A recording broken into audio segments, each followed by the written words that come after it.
Ah, it's good to see you, my timely rescuer.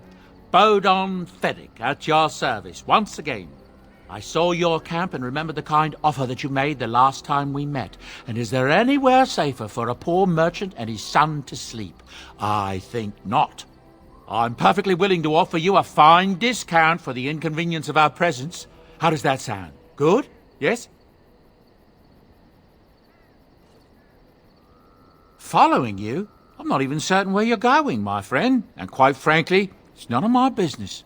Trust me when I say that my encountering you here was serendipity and nothing more.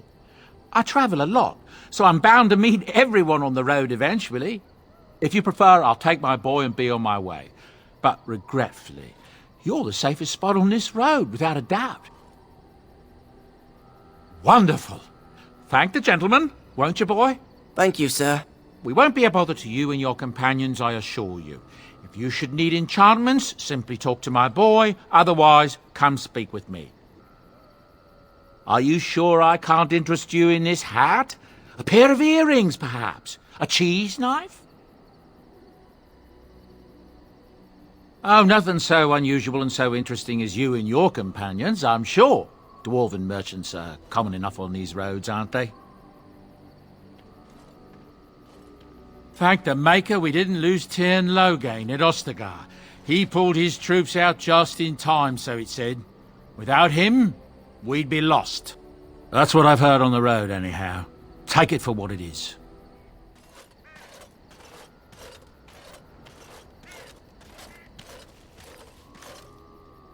You're a hard man to find. Where are my manners? The name is Levy Dryden. Did Duncan ever mention me? Levy of the coins? Levy the trader?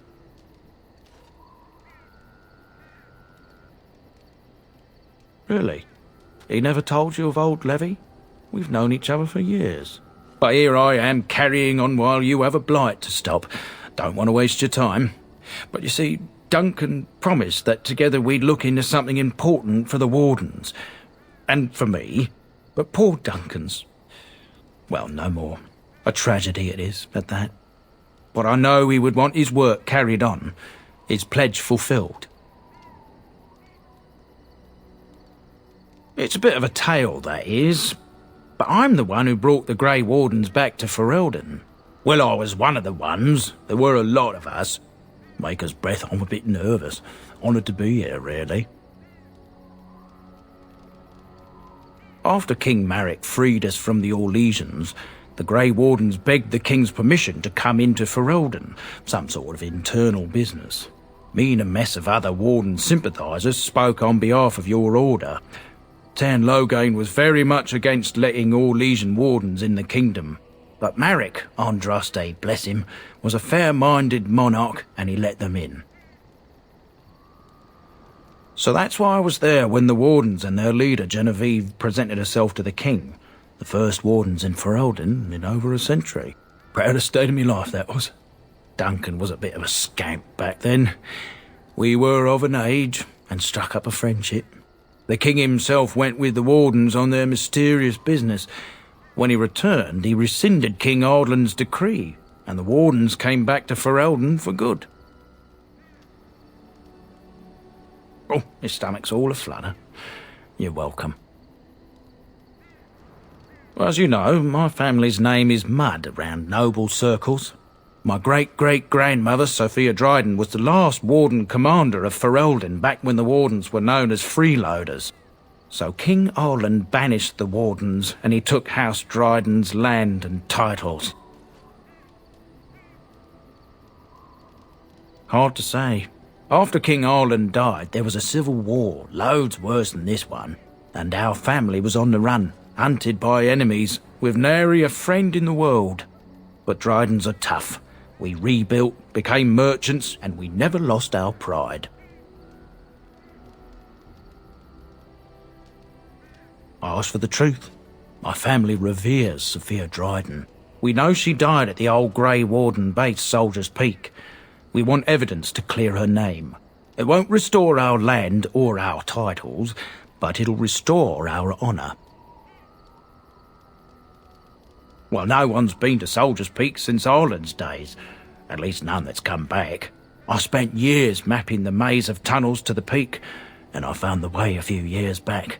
So I went to Duncan, I did, and I said that he could reclaim the old base and my family could have its honour. Soldier's Peak is strategic and symbolic importance. Duncan said that it would be worth it right there. He also hoped to recover lost Warden history and perhaps a few old relics. No one knows what's up there now.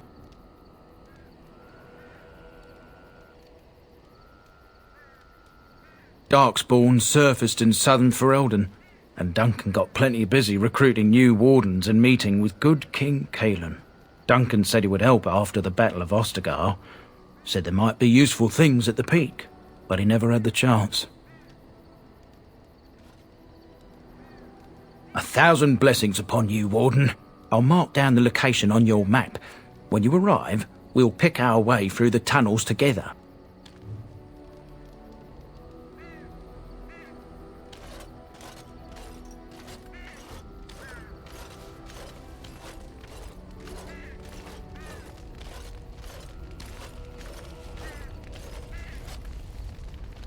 Why are we stopping? There are darkspawn to be fought. Is this delay needful?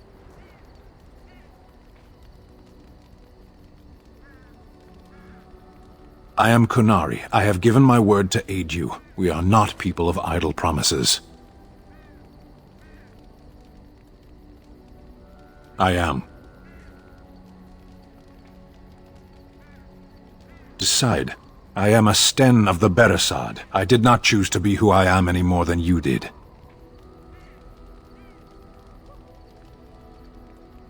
The Antam are the eyes, hands, and mouth of the Kunari. We are how my people know the world. No. People are not simple. They cannot be summarized for easy reference in the manner of the elves are a lithe, pointy-eared people who excel at poverty. Many humans have said that to me. I do not understand it. If I were indeed hostile, you would be bleeding. For the moment, you are the enemy of my enemy.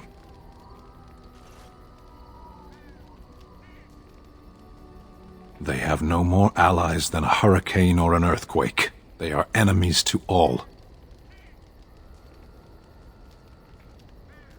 You are concerned. No need. I am fit enough to fight. As you wish.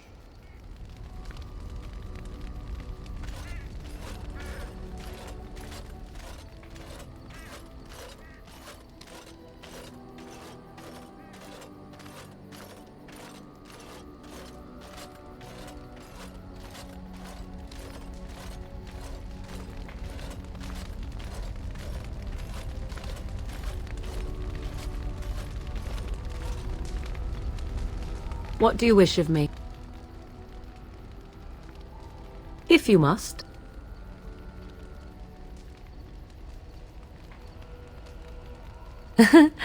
You are very cute to ask so many questions.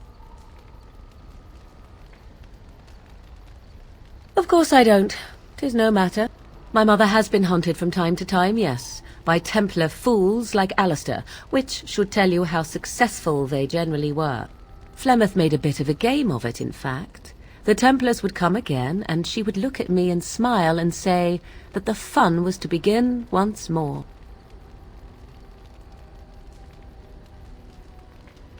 I found the game fun. I was too young to understand the truth behind what was happening. Flemeth would warn them once. 'Twas a warning they inevitably failed to heed. And then the true game began. Often Flemeth would use me as bait, a little girl to scream and run and lure the Templars deeper into the wilds and to their doom. Me? No, I never did any of the killing, until later. And even then Flemeth was a glutton for that sort of thing. Thankfully, the wilds is a vast place. Once they found us, Flemeth would simply move us elsewhere, and we would be lost within the forest once again. I did not understand the danger we faced until I was much older. I had never heard of apostates or maleficarum.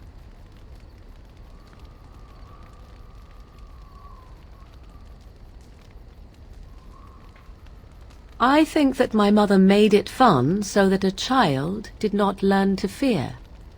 And I think that it was necessary. There are no trials for apostates, no prisons, no mercy. There are only absolutes, so only survival matters. If the wilds have taught me anything, 'tis this. First, you must survive. Do you disagree?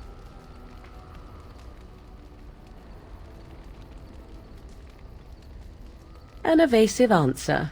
Either you have no opinion or will not speak of it. No matter. Enough of this talk. Let us return to the task at hand.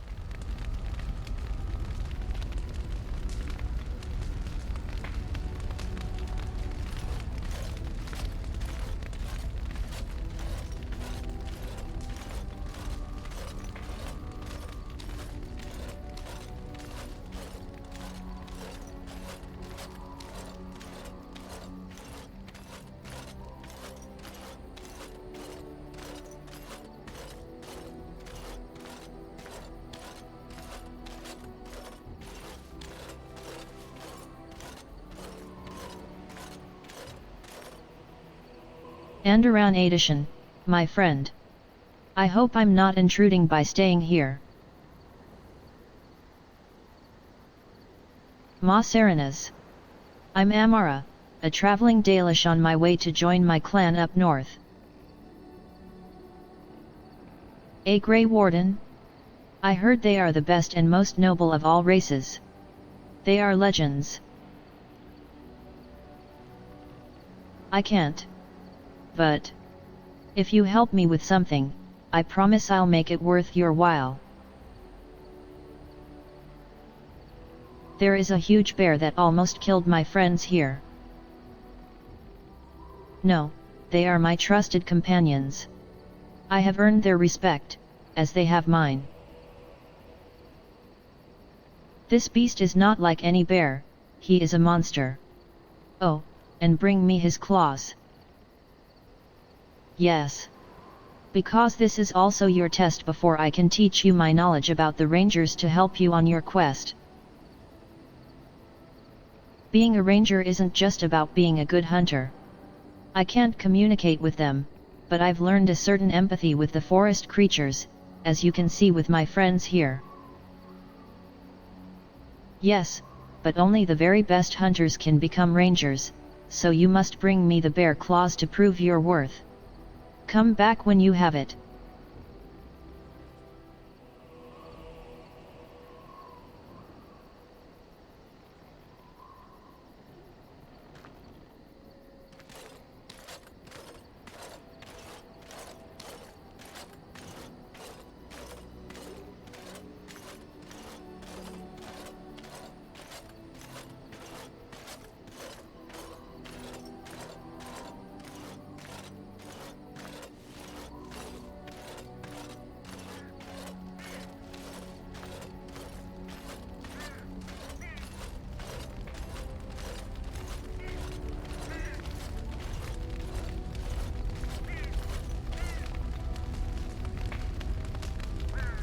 Yes?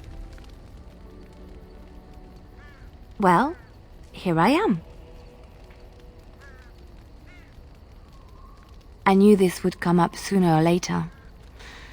I don't know how to explain, but I had a dream. In it, there was an impenetrable darkness. It was so dense, so real. And there was a noise, a terrible, ungodly noise. I stood on a peak and watched as the darkness consumed everything. And when the storm swallowed the last of the sun's light, I fell, and the darkness drew me in.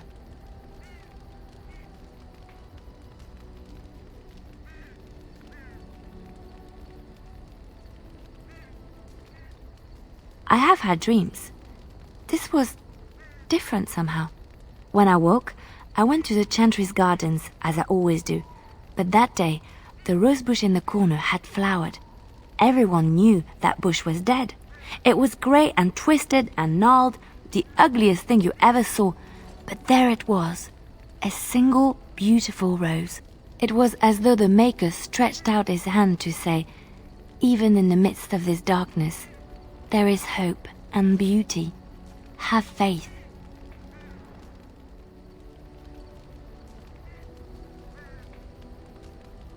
No, not voices. It's not so simple. He spoke directly to my soul, in a language no human tongue can express. There are so many good things in the Maker's world. How can I sit by while the Blight devours everything?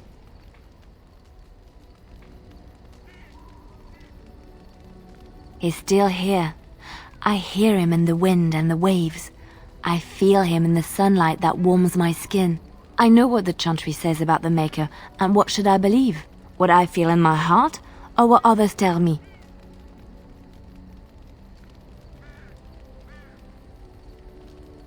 They said my ideas were blasphemy. But is it so bad if what I believe gives me comfort? If it could give someone else comfort? I know what I know, and no one will ever make that untrue.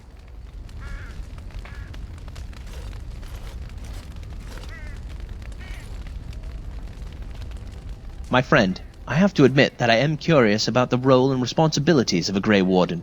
I understand that the rites involved in the ceremony are kept secret, but please tell me, how does one become a Grey Warden?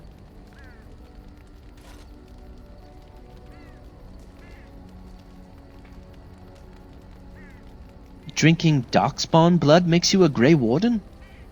I'm sure it must entail something else aside from that.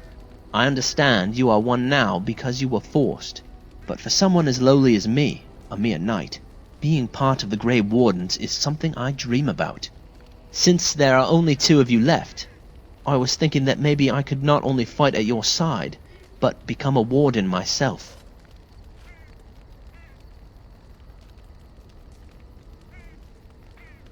It's a shame that you don't know anything else about the joining. There must be some document still. Somewhere. Maybe? So only the fittest survives. I'd like to think Duncan saw something in me that led him to believe I would survive as well. What you tell me is a bit disturbing. But if I had been given the opportunity back then, I think I would have gone through with the joining nevertheless.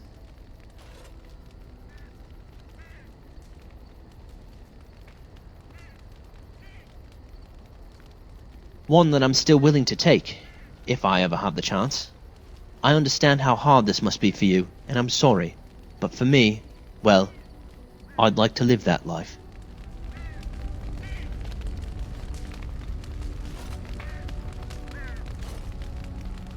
Yes? What can I do for you? No harm done.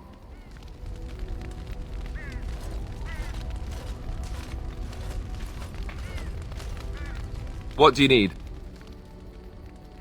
Ask away. Essentially, they're trained to fight. The Chantry would tell you that the Templars exist simply to defend. But don't let them fool you. They're an army. The other main purpose for a Templar is, of course, to hunt mages. To that end, we train in talents that drain mana and disrupt spells. You could call it that, sure. The Chantry doesn't look on it the same way, however, since really our talents only work on mages. Against a regular person, I'm just a guy in a metal suit.